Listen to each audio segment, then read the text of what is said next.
Good evening, everybody. Welcome to Voices of British Orthodoxy. I am, of course, Rita Laza. Today is the 29th of April. This is a very late episode, but we have, we have five entries for today. Our first entry is Saint Dictynus, and he is from the 5th century. Wait, let me just quickly check.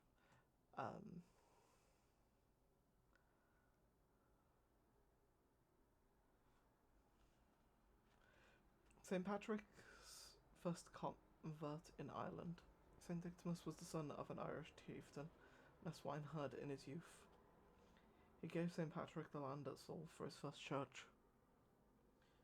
Our next saint is St. Endelion, and we do not know when he's from, but he could be from the 6th century. St. Endelion was one of the... She could be from the 6th century. Saint Endelion was one of the daughters of Saint Brychan of Brychaniog, who we commemorated back on the 6th of April, and is sister of Saint Nectan, who is commemorated on the 17th of June. According to legend, she was the goddaughter of King Arthur.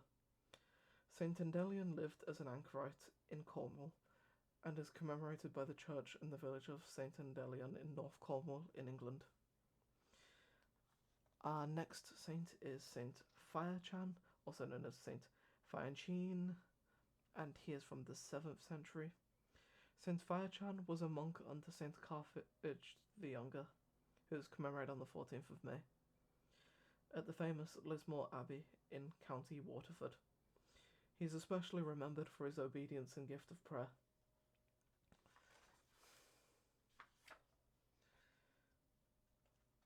Our fourth saint of the day is Saint Senan, and he is from the 7th century.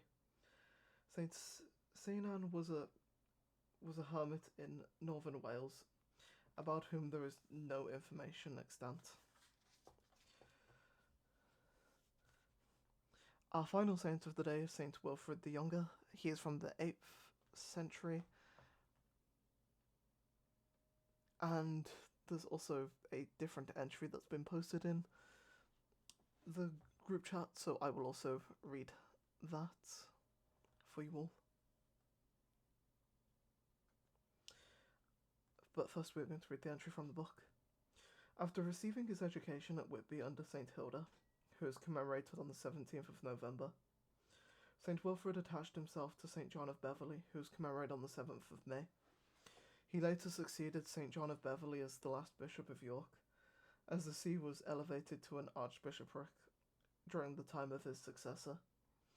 St. Wilfrid resigned the see in AD 732, retiring to Ripon until his repose in AD 744.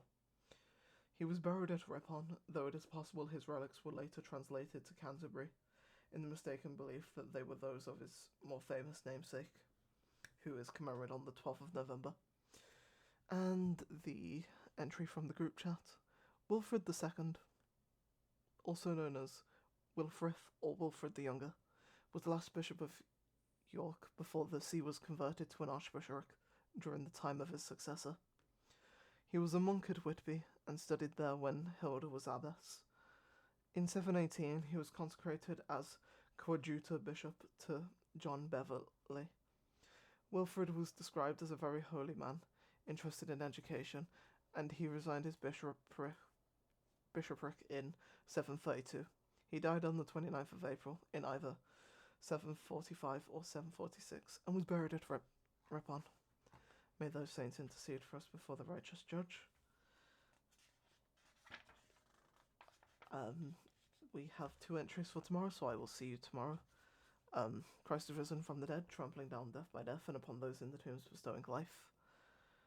Christ is risen, indeed he is risen. Christos voskreσε, vaistinu voskreσε. Christos anesti, alephos anesti. God bless you all, and I hope you have a wonderful day tomorrow. Amen. God bless you all, and amen.